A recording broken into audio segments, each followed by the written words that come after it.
इंदौर के कपल में से राजा रघुवंशी का शव सोमवार को मिल गया था, लेकिन पत्नी सोनम का अभी तक कोई सुराग नहीं लगा है। 13 दिन हो गए हैं। पुलिस लगातार सर्चिंग अभियान में जुटी हुई है, लेकिन कोई भी अहम जानकारी अभी तक पुलिस के हाथ नहीं लगी है। राजा रघुवंशी पंचतत्व में विलीन हो गया है। परिवार का रो रो के बुरा हाल है। परिजन ने शिलांग पुलिस और प्रशासन की कार्यशैली पर भी सवाल उठाए हैं। लापता सोनम को लेकर अब परिजन ने एक बड़ा ऐलान किया है। परिजन ने जानकारी देने वाले शख्स को 5 लाख रुपए के इनाम देने की भी घोषणा की है। साथ ही ये भी कहा है कि जो जानकारी देगा उसका नाम गुप्त रखा जाएगा।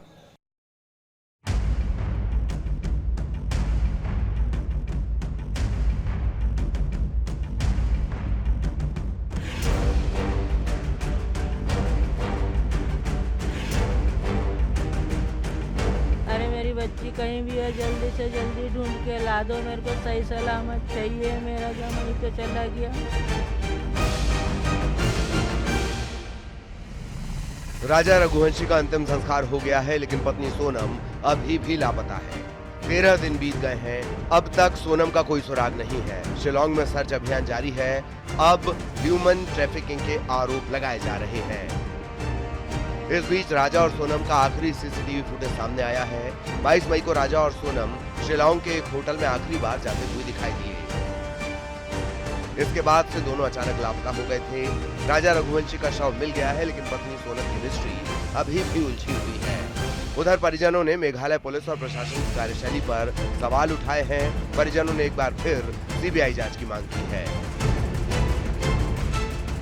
ये पुलिस सरकार जो है, मेघालय पुलिस सरकार जो है, वो लोकल पुलिस जो है, जो एक्शन ले रही है, वो एक्शन ऐसे लेते रहेगा भी तो आगे सोनम को भी इसी हालत में कोई देंगे फिर तो, कि वहाँ की पुलिस तो अभी तक मानने राजी नहीं है, तो यहाँ पे ऐसा कुछ हो सकता है। जो मैं खुद स्वयं देख के आया हूँ और वहाँ के लोकल्स लोगों का कहना यही है, तो हम जो कुछ आगे बताते का भी है तो प्रशासन हमको भी तकलीफ देगा।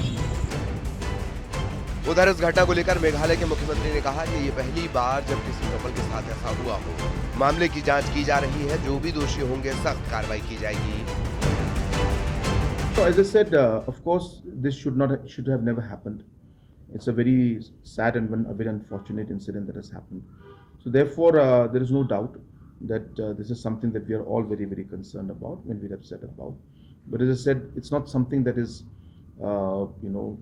that has been happening in Meghalaya. It's something that has been suddenly hit us. In fact, we also were very surprised by it. But as I said, let me assure the family members that we will do everything we are already doing, and we will continue to do everything in our capacity to find out the truth and make sure that justice is done. सवाल सिर्फ एक है और वो है सोनम कहाँ है। 13 दिन गुजर गए हैं, लेकिन अब तक पुलिस को सोनम का कोई सुराग नहीं मिला है। ऐसे में सवाल और भी गंभीर होते जा रहे हैं। क्या साजिश के तहत पूरी वारदात को अंजाम दिया गया और इस पूरी साजिश के पीछे कौन है? ऐसे तमाम सवाल हैं जिनके जवाब हर कोई जानना चाहता है। इंदौर से मिथिलेश गुप्ता के साथ ब्यूरो रिपोर्ट, न्यूज़ 18।